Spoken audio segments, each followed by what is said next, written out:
After bankrolling everything from the Obama campaign and Occupy Wall Street to open borders activists and revolutionary movements around the world, billionaire globalist George Soros has a new target: churches and pastors in the nation of Georgia that are worried about surrendering their future to the European Union. Yes, the same EU that Soros, a self-described atheist, recently said was on the verge of collapse. The Soros globalist agenda here is simple and fairly transparent. In essence, Soros and various European governments are tired of pastors from the Georgian Orthodox Church warning their flocks about the dangers of surrendering their sovereignty and right to self-government to the increasingly radical EU superstate. And so, they are using Soros' money and taxpayer funds to train the pastors in how to love the EU and promote it to their trusting congregations. The Soros organization at the center of the scheming is known as the Center for Development and Democracy, or CDD. Ironically, the revelations about Soros' efforts to co-opt the church in Georgia came from one of Soros' own propaganda organs, Eurasianit.org, which was touting the schemes. A similar phenomenon occurred recently in the United States, when Soros-funded anti-police activists and riots were promoted in Soros-funded propaganda outlets that eventually filtered into the national news, which rarely, if ever, mentioned Soros' role in all of it. The Soros propaganda piece about Georgia notes that, according to polls, the Georgian Orthodox Church is the most trusted institution among Georgians. More than 4 out of 5 belong to the church. Even though the tax-funded church's official position is that Georgia should cozy up with the Eurocrats in Brussels, Soros' propaganda article argues that many proponents of European Union integration view the institution as an obstacle to allowing the EU to swallow up the former Soviet nation of close to 4 million. The EU is also losing favor among Georgians, surveys show. What is today known as Georgia has been Christian since around the 4th century, according to historical records, Soviet tyranny notwithstanding.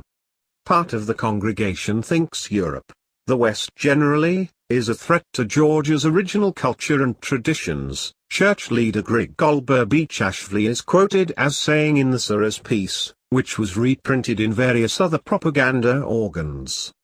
Hard work is needed to overcome this environment. Hard work, indeed, along with deception, and lots of money from taxpayers and Soros. But Georgians are becoming less and less enthusiastic about the EU. Some critics blame the church for encouraging such views, the Soros propaganda piece noted, without identifying the alleged critics. But representatives of the Soros-funded Center for Development and Democracy, CDD, a Tbilisi-based non-governmental organization, believe the church can become an important partner in fostering understanding and greater support for EU integration. The Soros-funded AstroTurf Group, using loot extracted from British and Dutch taxpayers for its efforts to influence Georgian politics, has developed what the Soros propaganda organ called a training project. This project allegedly raises awareness about the EU integration process in Georgia among parish-level priests, along with church-affiliated educators, Soros Eurasianit.org reported. And that money buys quite a bit on the ground, it seems. Since 2014, some 1,700 priests and church-linked teachers have attended Soros indoctrination sessions presenting lies about the EU.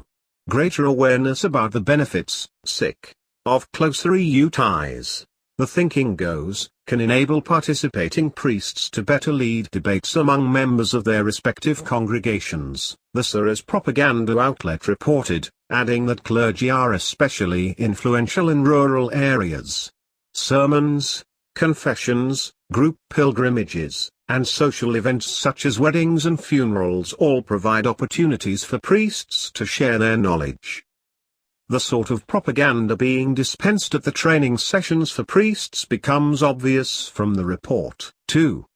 If it is about respecting our culture and uniqueness, given we also respect theirs, what is there to be scared of?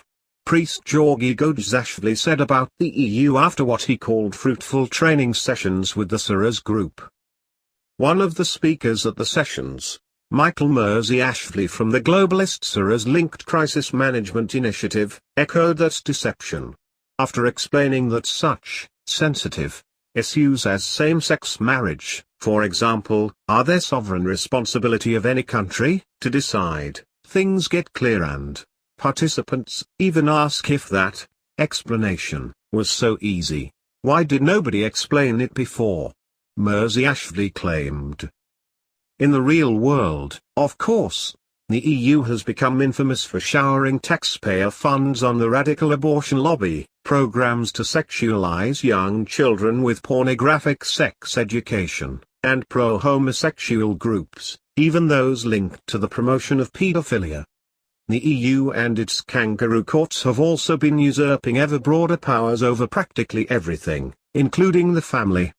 In fact, the EU has even ordered national governments to criminalize free speech and conscript journalists into the war on traditional marriage and family values, under threat of prison in some places. In addition to Soros, much of the propaganda for Georgian priests is financed by EU governments that are rabidly opposed to traditional marriage and even go so far as to imprison people for expressing the biblical view that homosexual acts are a sin. The Georgian Orthodox Church is a very important player in Georgian society, and we have never hid projects targeting representatives of this community, the Netherlands deputy head of mission to Georgia, Floor Nieuwiten Elzinga, said in an email to the Soros propaganda organ about its financing of the training. Ironically, recent polls show that most Dutch voters, whose resounding no vote on the EU constitution was ignored, want a referendum on EU membership. About equal numbers would vote to leave as would seek to remain in the scandal-plagued superstate, the polls claim, although the real numbers are probably more heavily tilted towards secession. In Britain, a conflict is raging as the establishment seeks desperately to stop voters from seceding. Why those anti-EU taxpayers should be forced to finance deceptive pro-EU propaganda targeting churches was not immediately clear.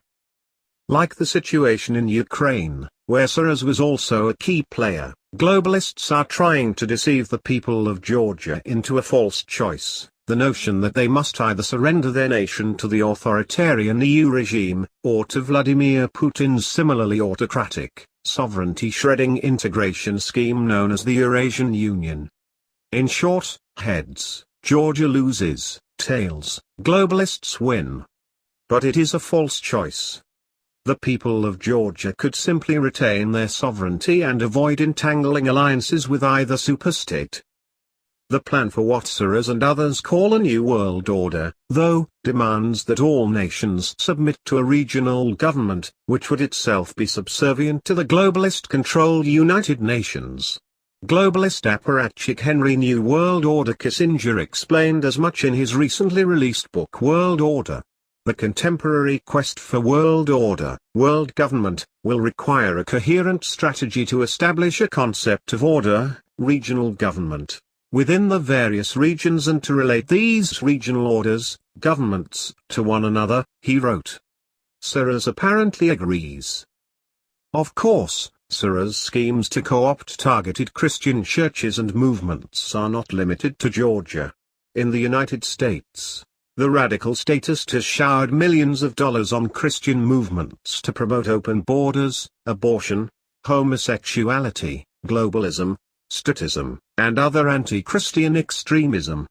He has referred to the savage Communist Party dictatorship in China, which mercilessly persecutes Christians, as the leader of the New World Order.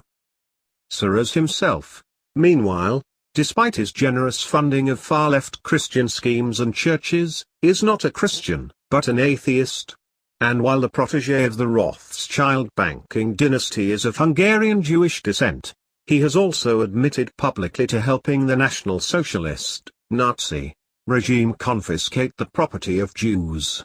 In an interview on 60 Minutes, the radical billionaire even said he felt no guilt over betraying Jews, because if he had not done it, somebody else would be taking the Jewish property away anyhow. Ironically, Soros recently admitted that the EU is on the verge of collapse due to the influx of millions of Middle Eastern refugees and migrants, part of a crisis that he and his fellow globalists played a key role in orchestrating. So despite his phony efforts to style himself a philanthropist, trying to co-opt churches and trick the people of Georgia into surrendering their nation and their future to an out-of-control superstate on the verge of collapse can hardly be considered a humanitarian gesture. In Ephesians 5:11, the Bible urges Christians to have no fellowship with the unfruitful works of darkness, but rather reprove them. The people of Georgia, the Orthodox Church, and Christians around the world